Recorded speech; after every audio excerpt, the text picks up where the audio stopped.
अस्सलाम वालेकुम दोस्तों, मैं रशीद मुखातिब हूँ।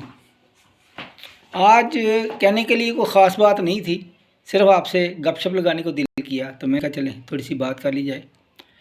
30 तारीख को पाकिस्तान पेंशनर्स वेलफेयर एसोसिएशन के तहत लाहौर में एक एजिटेशन हो रहा है।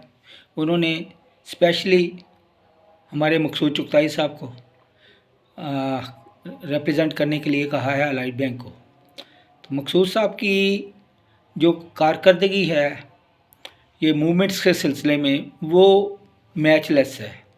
वो माशाल्लाह पाकिस्तान गाइड्स के भी मेंबर हैं, वो साइकिल फेडरेशन के भी मेंबर हैं, टूरिज़म का भी वो काम करते हैं, अंत तक सोसाइटीज़ में भी वो में शामिल हैं, लेक्चर भी वो देते हैं। तो वो हर वक्त हमा वक्त जो है ना मसरूफ़ रहते हैं। इसके बावजूद भी वो पेंशनर्स को बहुत टाइम देते हैं और पेंशनर्स की कॉल पे वो सब कुछ कुर्बान करने को तैयार हो जाते हैं। जैसे उन्होंने अब बताया कि 30 तारीख को पाकिस्तान पेंशनर्स वेलफेयर एसोसिएशन के तहत जो मीटिंग हो रही है उनको स्पेशली बुलाया गया है। तो उन्होंने रिक्वेस्ट किया है कि अलाइड बैंक के साथी यूनाइटेड मुस्लिम कमर्शियल हबीब ये सारे साथी भी वहाँ पहुँचे। तो उन्होंने कॉल दी है, वो चल रही है। इस सिलसिले में मैंने बल्कि मुस्तकिल बुनियादों पे एक एवरीवन लाहौर ग्रुप भी तश्कील दे दिया है, जिसमें मकसूद चुगताई साहब के अलावा एजाज पट्टी साहब और नईम कासमी साहब जो हैं वो उसके एडमिन हैं। तो उसमें और भी मेंबर्स शामिल होंगे इंशाल्लाह ताला। 160 मेंबर्स चंद दिनों में शामिल हो गए हैं, तो बाकी भी इंशाल्लाह हो जाएंगे। तो एक तो मैं दोस्तों से ये गुजारिश करूँगा कि जो लाहौर के रहने वाले हैं वो अपनी ज़रा शनाख्त दे दें, क्योंकि मेरे पास मैं लाहौर से मैं नहीं फैसलाबाद में रहता हूँ और मेरे नामों में जिसके साथ मैंने लाहौर या LH लिखा था उनको मैंने आसानी से ऐड कर दिया। बाकी जो दोस्त हैं अपनी मुझे बताएंगे कि वो लाहौर से हैं तो मैं उनको उनके नाम में अमेंडमेंट भी कर लूँगा, उनको शामिल भी कर लूँगा। तो इस तरीके से ये जो 30 तारीख को लाहौर में एजिटेशन हो रहा है, मेरा ख्याल है कि आप लोगों की भरपूर नुमाइंदगी होगी और ये हमारे एजिटेशन की तरफ अब पहला कदम साबित होगा। क्योंकि मैं ज़ाती तौर पे ये समझता हूँ कि ज़फ़र साहब का जो 12/2 की एप्लीकेशन का खारिज हो जाना ये एक अच्छा साइन है। दूसरा जो एग्जीक्यूशन का केस है वो भी जल्द लगने जा रहा है। बैंक कोशिश तो करने में लगा हुआ है कि उसको किसी तरीके से डिले करवा दे, लेकिन अल्लाह ताला की हमारे साथ मदद और नुसरत शामिल है तो इंशाअल्लाह ताला वो भी केस अपनी मंजिल की तरफ गामज़न है। अब 16/11 को उसकी डेट लगी हुई है। दिल कहता है अल्लाह ताला के करम से ये 16 तारीख को इनकी जो एग्जीक्यूशन की एप्लीकेशन है ना लाइट बैंक की वो खारिज हो जाएगी, यानी कि उनका स्टे खारिज हो जाएगा। तो उसके बाद अगला पड़ाव भी हमारा सुप्रीम कोर्ट ही है जो आखिरी मंजिल है, और दूसरी तरफ सिविल कोर्ट पेशावर में जो केस पेंडिंग पड़ा है पेमेंट का 22 बंदों का वो शुरू हो जाएगा। तो अल्लाह करेगा हम मंजिल की तरफ चलेंगे। उनमें से किसी एक बंदे को पेमेंट का मतलब है तमाम लाइट बैंक के पेंशनर्स को पेमेंट का हो जाना।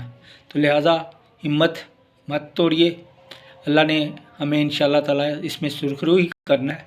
और ये आखिरी कड़ियाँ चल रही हैं इस वक्त, अल्लाह ने बहुत बेहतर करना है। बैंक के पास तो अब मासवाए उनके वकीलों को फ़ीस देने के कि भाई हमें किसी तरीके से डेट ले दें, किसी तरीके से डेट मिल जाए, टाइम हमारा गुजर जाए, और कोई हल ही नहीं है। तो इसलिए हमें अपनी दुआएं भी बढ़ानी चाहिए, अल्लाह ताला का करम भी मांगना चाहिए और उसके लिए फिर जद्दोजहद के लिए भी सोचना चाहिए। तो मेरे ज़ाती ख्याल के मुताबिक ये जो ज़फ़र साहब का एग्जीक्यूशन का केस है ना, ये अगर फ़ाइनल होता है तो उसके बाद अगर मैनेजमेंट हमें पैसे नहीं देती तो हो सकता है हमें हड़ताल की तरफ जाना पड़े, और वो भी तादम मर्ग हड़ताल। तो ये जो 30 तारीख को मकसूद साहब शुरू कर रहे हैं तो ये शायद उसकी पहली कड़ी साबित हो। आप अपने आप को ज़हनी तौर पे तैयार करें, अपनी तवानाइयाँ मुजतमा करें। हमने ये हक़ लेना है और नहीं छोड़ना इंशाअल्लाह ताला। तो इन्हें पैसे दे के जान छुटनी है। तो ये बहुत बुज़दिल शेख हैं। वैसे मैं आपको ये भी बता दूं, मैं चूँकि फैसलाबाद का रहने वाला हूँ, इनमें इतनी ताकत नहीं है। ये खौफज़दा लोग हैं, रिश्वतें देकर आगे चलने वाले लोग हैं। तो ये कब तक रिश्वतें दे देंगे, और वो भी हमारी ही पेंशन के पैसा खर्च कर रहे हैं। तो इंशाअल्लाह ताला हमने इनका भी इनसे हिसाब लेना है। तो आप लोग हिम्मत ना हारिएगा, अल्लाह बेहतर करेगा।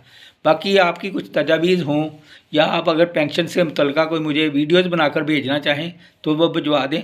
लेकिन मैं यही कहूँगा कि अगर वो पेंशनर्स के काज पे फिट आती हुई तो वो लाजमी तौर पे शेयर कर दी जाएंगी, वरना आपसे माज़रत करूँगा। क्योंकि मेरा मकसद जो है वो पेंशनर्स को मोटिवेट करना है, डिसग्रेस नहीं करना या उनको डीमोटिवेट नहीं करना। तो लिहाजा अपनी वीडियो जो पेंशन से मुतल्लिक़ हैं उनको इस हिसाब से तैयार कीजिए कि वो पेंशनर्स के लिए मुआवन साबित हों। तो इंशाअल्लाह ताला मैं उनको इस ग्रुप में जगह भी दूंगा। बाकी मैंने रिक्वेस्ट की थी कि इस ग्रुप के आप रेगुलर मेंबर बन जाएं। उसका तरीका शायद आप अपने दोस्तों को नहीं आता कि हर वो बंदा जो यूट्यूब का मेंबर है या यूट्यूब को उसने लोड किया हुआ है अपने मोबाइल पे, वो इस चैनल को सब्सक्राइब करेगा और साथ ही एक बेल आइकॉन है उसके बटन को दबा देगा ताकि उसको फिर मुस्तकिल नोटिफिकेशन मिलते रहें। तो इस तरीके से वो इसका मेंबर मुस्तकिल बन जाएगा।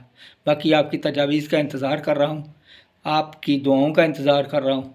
आपने दुआएं करनी है, अल्लाह ताला से मांगना है, उससे गिड़गिड़ाना है तो हमें फैज़ हासिल होना है। ज़्यादा से ज़्यादा दुरूद पाक पढ़े, ला इलाहा इल्ला अंता सुब्हानका इन्नी कुन्तु मिनज़ ज़ालिमीन का विर्द करें। और आपको जिस किसी ने भी जो भी गाइड किया है, अल्लाह से मांगने के तरीके तो सारे ही हैं।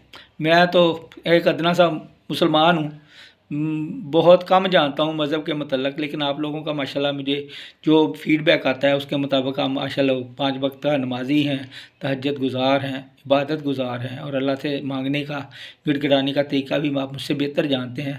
तो आपसे दरख्वास्त करूँगा कि उस तरीक़ों को अपनाएं ताकि ये जो रिज़ल्ट है ना ये जल्दी मिले। मैं एक ही बात जब मुझे दोस्तों को आते हैं ना, वो पूछते हैं पैसे कब मिलेंगे, तो मैं कहता हूँ यार मुझे ये तो पता नहीं पैसे कब मिलेंगे, लेकिन मैं अल्लाह मियाँ से ये एक बात कहता हूँ कि या अल्लाह मुझे मरने से पहले अपने साथियों को पैसे लेते हुए दिखा दे। ये मेरी आखिरी ख्वाहिश है। तो आप भी दुआ करें अल्लाह ताला मेरी ये ख्वाहिश है ना वो पूरी कर दे। अल्लाह ताला आप सबका हामी नासर। अस्सलामु अलैकुम।